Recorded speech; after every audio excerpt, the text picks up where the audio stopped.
Welcome to QuikCodes, where you can learn IT fundamentals one lesson at a time. In this situation, we're going to go over a virtual environment where Computer 1 and Office 1 isn't able to communicate with Computer 2 and Office 2. If you look to the left-hand side, we can see the instructions provided that help guide us as to what is exactly the problem. You are a network technician for a small corporate network.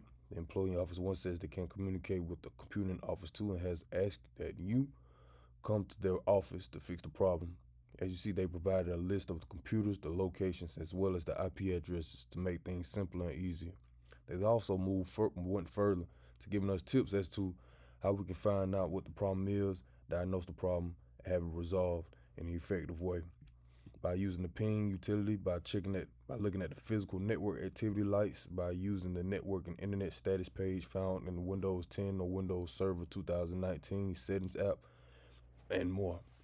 So, if you're familiar with any of my videos in the past, you have had the opportunity to see what can happen when you overlook the simple steps and just jump into the more complicated technical processes, which can cause frustration, complication, and unnecessary inconveniences. Okay, so instead we're going to move from the easiest and most simple process to move forward. Now, if you're familiar with the OSI model and any other form of troubleshooting when it comes to IT, you want to move from the physical aspect first. It's the easiest. You can visually see it, and it's usually dealing with the physical components such as the Ethernet cables, the devices, and etc. All right. So that's what we're going to do first before we go into trying to change anything on the technical side of it. So if we visit Office 1, we look at the computer. Let's turn the computer behind to the back, and let's take a look at it. Okay. So we see the Ethernet cable is plugged into the computer, and just as it's suggested with the tips on the left-hand side, we see that the network status lights, the network activity lights are green on both sides, letting us know it's receiving power, and it's also communicating with the server, the patch panel, and the network closet. All right. So let's move over to the next computer, the computer in Office 2. We'll do the same thing. Let's turn this computer behind, and we see although it is connected inside of the Ethernet port, it's not illuminating. There's no activity. So that confirms that Office 2 is the issue. There's no need to ping. There's no need to move in further. We see that this is the computer that's having the problem. Now, if we use the exhibit schematic sheet that's provided, we see that we have Office 1 and Office 2. If we follow it, it's going to the patch panel, which is going to the switch, which is going down to the server. And I believe this may be the access point since it's wireless. But for anyway, we're going to focus on the patch panel. So let's go to the patch panel to see what's causing the issue physically. We're going to the network closet, the hardware. And even though this is a virtual exercise, this same application can be done and used as an effective form of resolving such issues in real life in practical terms. Okay, so as we move forward, let's locate Office 2 in the patch panel. This is the switch.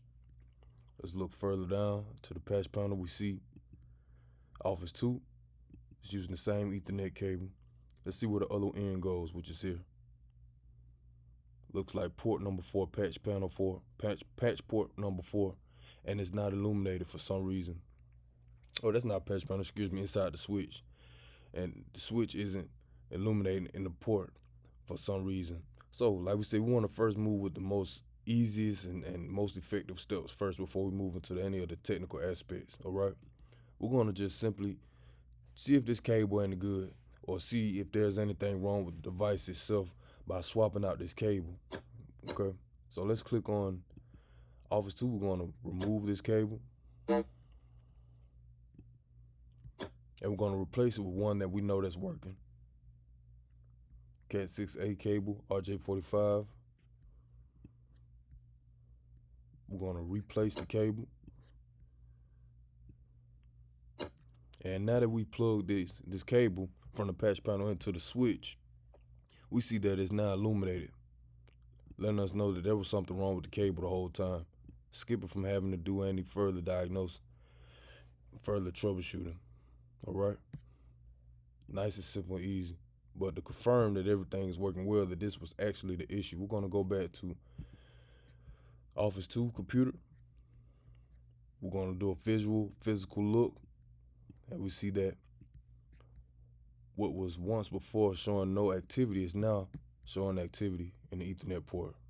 Okay? If you want to move even further to confirm that this computer is now receiving internet connectivity that is communicating with the patch panel and the switch, we'll click on the computer. We look at the bottom. We go to, we see that it's connected. Ethernet green. Well, that looks like green to me, but it's blue. It's illuminating, letting us know that it's receiving, it's communicating with the devices, the network devices. All right, and moving further, we'll go into the terminal.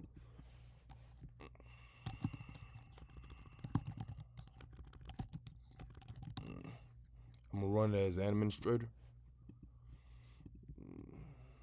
It says I can't, so there we go. Run as an administrator, and we're gonna ping the network closet using this IP address.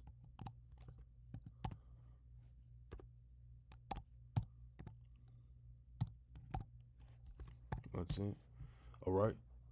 So the pings have been sent, 4 of them, and all 4 have been received. All right. Let's see if we can communicate with computer 1, which was the initial issue, and vice versa. Ping, the IP address for computer 1 is 192.168.0.30. And it is. So now we see that computer 1 and computer 2 are now in communication with each other, and both staff members can continue working. And the complication is now gone.